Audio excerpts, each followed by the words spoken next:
The year is 2020 and nothing of particular note is happening in the world at this time, but you've got your hands on a copy of the latest book for Dungeons & Dragons, Tasha's Cauldron of Everything. You're skimming through the pages, you're getting excited for all the new toys that you get to play with, when eventually you come across the cleric section and you notice that not 1 or 2, but 3 new domains or subclasses for the class that already has like 600 are here. Curious, you continue reading. Is that a better bardic inspiration or bless? Wait, they can just run by to heal you? Wait, 300 feet of dark vision? It's shared? Advantage on initiative? Unlimited temporary hit points? As you're reading, the reality sets in as you realize that the otherwise glistening year that is 2020 will now forever be marred by the creation of the Twilight and Peace domain clerics.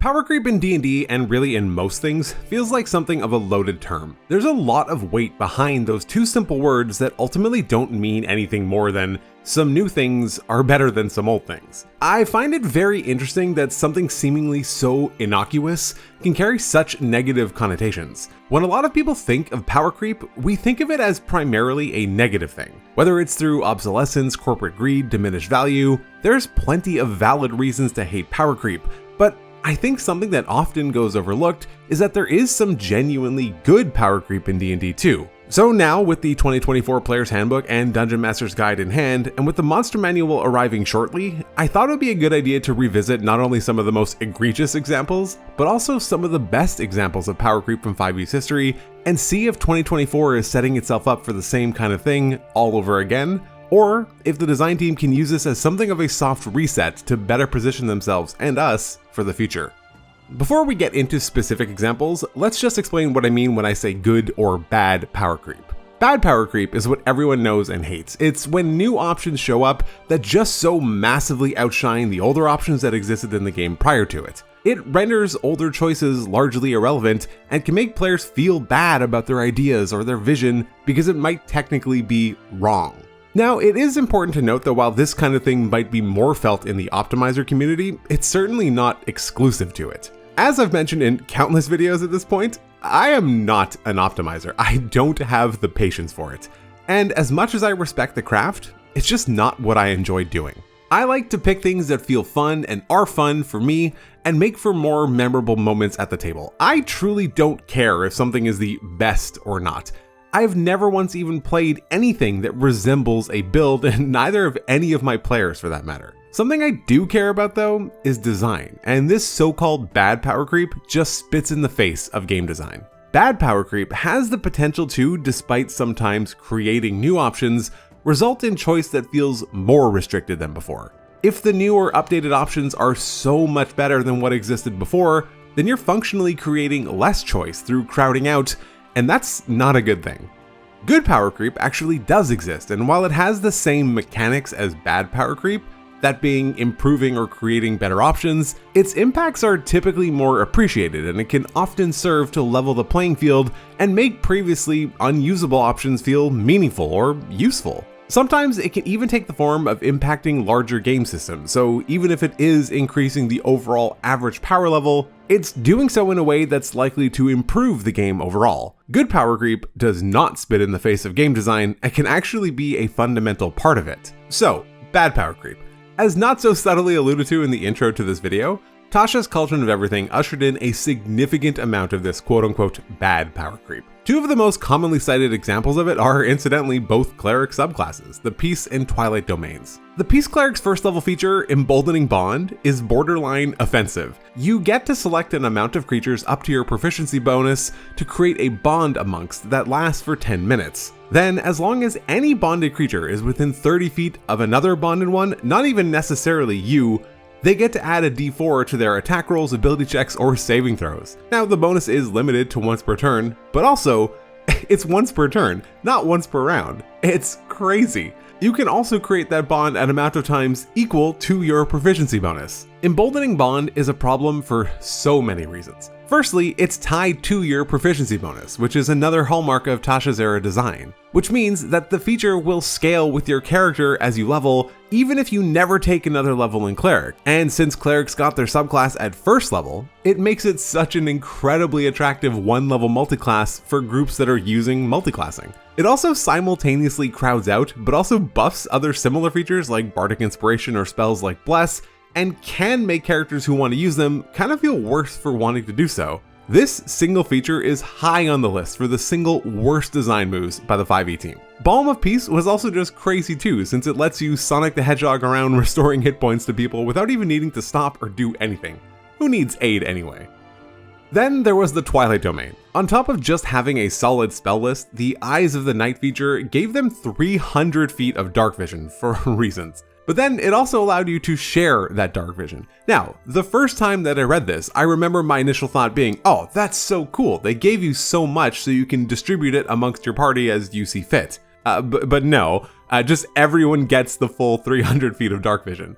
This doesn't even make sense, and it's just excessive for the sake of being excessive. On top of that though, is Vigilant Blessing, which lets you give another creature advantage on their next initiative roll, and the feature wasn't time gated either, so you could just give it to someone first thing in the morning after a long rest, and then it's ready to go. But then there's Twilight Sanctuary. This is just a constant source of temporary hit points. This enormous 30-foot radius sphere that travels with you, that sheds dim light and grants temporary hit points at the end of every creature's turn, and can also end the charmed or frightened effects on a creature. Not only is this strong, but it's just obnoxious and disruptive to gameplay. Honestly, I can't believe that the Twilight and Peace domains got beyond playtesting. Not even for power reasons, it shouldn't even have got that far. The features themselves just undermine so many of the principles of game design that 5e has established at this point. And there's so much more that we could get into, like the Yuan-Ti Pureblood race from Volo's Guide to Monsters, or the Hexblade Warlock from Xanathar's Guide to Everything, or spells like Silvery Barbs from Strixhaven,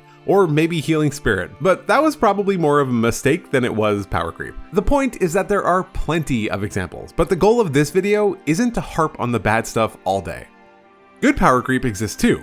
The revised Ranger and Beastmaster subclasses, incidentally also from Tasha's Cauldron of Everything, were pretty widely received as being significant improvements to the class that brought it much more in line with modern design standards. Did it power creep the 2014 version? Absolutely, but it's not a problem because the 2014 Ranger was seen as being so underwhelming and so niche that it was a really hard sell to begin with. So the Tasha's updates basically made it an actually viable choice rather than something of a joke. Mythic Odysseys of Theros introduced mythic actions to monsters, which is kind of a different side of this coin. We saw it picked up again in Fizban's Treasury of Dragons and probably a few other books here and there, but it's clear that this kind of stuff could creep older monsters that didn't get that secondary mythic phase. I kind of hope that we do get more of these in the upcoming Monster Manual though. Xanathar's gave us tons of new ways to use tools and unquestionably allowed for characters to be stronger, but also gave a reason to use a system that was largely floundering. Flexible ability scores also in Tasha's allowed for so much more flexibility in character creation and wouldn't serve to punish a player for wanting to play a specific species with their class. This again creates more power for players, but does also enable much more variety at the same time, which makes things more fun and more interesting. There's plenty of other examples like this, but like with bad power creep, I don't want to spend all day going on and on about it. The real question is, how is 2024 Dungeons & Dragons going to handle this kind of thing moving forward? Now, I can address part of the question immediately. There will continue to be more power creep in the future. It's inevitable that there will be. However, I just hope that it's more on the side of what we consider good power creep. If we take a look at the 2024 Player's Handbook overall, I don't think it's a hot take to say that, generally speaking at least, the classes and subclasses all feel reasonably well balanced against each other. Sure, some things are going to be better or worse than others, that's kind of inevitable. Variance is inherent in the system. Spellcasters are almost certainly going to be more powerful than martial classes in the late game, just due to the variety of options that they have on hand.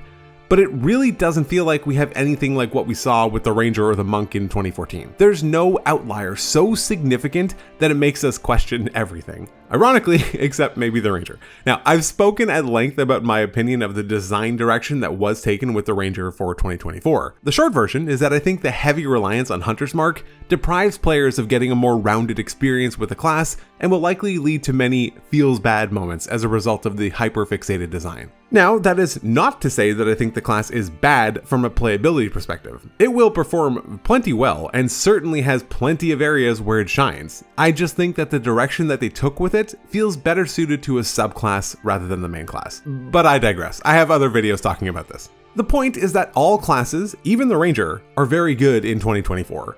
And even within those classes, the 4 subclasses given to each all seem reasonably on par with each other. This is an impressive feat and should not be undersold. It was certainly hard to accomplish, but then the question becomes, where do we go from here? It might be a bit more subtle, but I think the 2024 books have certainly worked toward laying the groundwork for less power creep, and I think they've done so in 4 main ways. First, they've moved all subclasses to level 3. This might sound like a potentially small or insignificant thing to some, but I know that it was also a massive source of contention amongst the community when the change was revealed. The point where your character gets their subclass was often one of the biggest power jumps that a character would see. You tend to get some very specialized abilities at that point and unlock or enable some new or powerful functionality for your character. But in 2014, not all classes got their subclass at the same time. Most did get it at level 3, but druids and wizards, for example, got theirs at 2nd level. But most notably, clerics, sorcerers, and warlocks all received their subclass right away at 1st level. This created a very challenging situation for designers. The way that 5e is structured almost necessitates that classes are very front-loaded. That is, that they get the bulk of their power early, and then less of it over time. So the challenge this created for 1st level clerics, sorcerers, and warlocks is that the design team needed to convey what it meant to be part of a class, but also its subclass all within the same level. And that is extremely powerful and ultimately what led to some of the most powerful multi-class dips in the game. It's why Peace, Twilight, and Hex dips are so well understood across the community.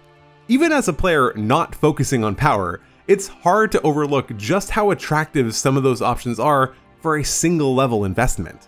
So in an effort to combat this, the decision was made to delay all subclass progression until 3rd level. The benefit here is that it means that there is a bit more time given to help define what a class is and not just what a subclass is, and also delay some of that power ballooning to a consistent and defined point. This is a huge boon, not just for class design, but also for adventure and campaign design, since it makes it easier to understand the general power and capabilities that a group might have at any given point in time. This same benefits also translates into monsters as well. Now, they did stop there. They were toying with the idea of keeping this full unified progression across all levels for a little bit, but they ultimately decided against it.